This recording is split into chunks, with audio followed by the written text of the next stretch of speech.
Tony Melville, spokesman for the National Employer Association AiGroup. Thanks for joining us on Flow today. Good morning.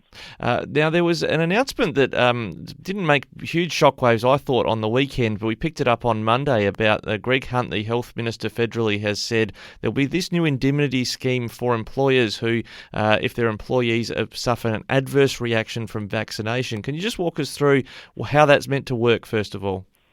Well, what we've been worrying about for some months was that a lot of employers wanted to get out there and get their employees vaccinated by having work-based vaccinations, just like the way you do the flu vaccine.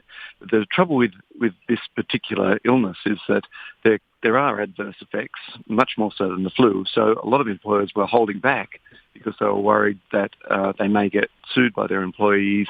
And so we've been seeking indemnity from the government. So, when a doctor comes to your workplace, we wanted the employer also to get the same protection they would have, and for the doctor to carry their protection to the workplace, if you like. The Thursday reports that come out from the Therapeutic Goods Administration indicate there are side effects for some people. That's a very small percentage of people with the AstraZeneca vaccine, and the doctors have been hopping up and down needing this exemption. But this at least covers them if they administer vaccines in the employment context.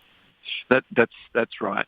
It's a fund that's being set up, a claim scheme that's being set up so that for anything over $5,000, so let's say, in the very rare circumstances, and we should add that say you need to take 5 days off work or even a month or something and you don't have the leave, then it's the sort of thing that you could claim.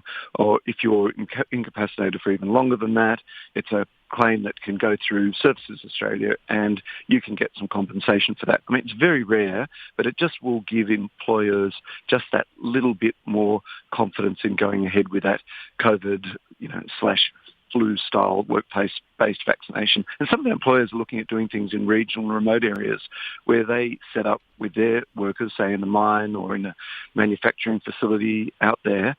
They'll set up there, they'll do their workers, but they'll also offer that same service to the local community. And that's working in parts of Victoria now. So it's quite a good thing to do.